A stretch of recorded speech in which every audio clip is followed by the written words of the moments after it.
విలేకరుల సమావేశం ఆధ్వర్యంలో కులస్తులు తెలియజేయనిది ఏంటంటే గతంలో జరుగుతున్నటువంటి గత ప్రభుత్వం జరుగుతున్నటువంటి అన్యాయాలకు అక్రమాలకు పాల్పడిన కేసీఆర్ గారు ఈరోజు ఒక రేవంత్ రెడ్డి గారు అనే ఒక మాటల తూటాలతోటి మా రేవంత్ రెడ్డి గారి మాటల తూటాలతోటి ఒక మాట అయి తూటగా మారి ఖచ్చితంగా మన యువకుల్లో ధైర్యం నింపి ఖచ్చితంగా మన తెలంగాణలో కాంగ్రెస్ ప్రభుత్వం రావడానికి చాలా ఆర్గనైజేషన్ కష్టపడ్డాడు రేవంత్ రెడ్డి గారు.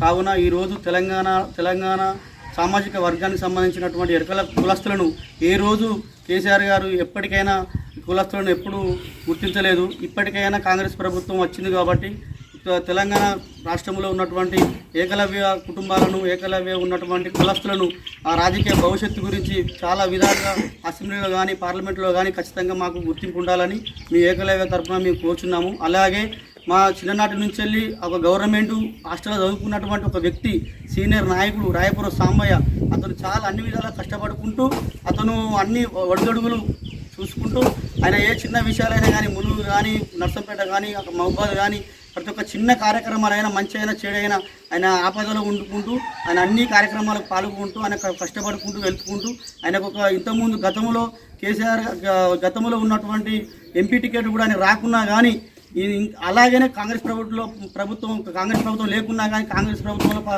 లేకున్నా కాంగ్రెస్లో ఉంటూ ఆయన ఇంకా అదే విధంగా కాంగ్రెస్ గురించి పోరాడుతున్నాడు. అతనికి ఎట్లాగైనా ఒక రాయపురం సాంబయ్య గారు మహబూబాద్ పార్లమెంటు ఆస్పిరెంట్ కాబట్టి అతనికి ఖచ్చితంగా ఎంపీ టికెట్ ఇవ్వాలని కాంగ్రెస్ ప్రభుత్వాన్ని కోరుచున్నాము. అధిష్టానం కూడా సర్వే ప్రకారంగా అధిష్టానం అంటే సర్వే ప్రకారంగా ఇస్తామని చెప్పి రాయపురం సాంబయ్యకి మాట ఇవ్వడం జరిగింది. కావున ఖచ్చితంగా మన సర్వేలో రాయపురం సాంబయ్య పేరు ఉంటుందని మేము ఖచ్చితంగా భావిస్తున్నాం.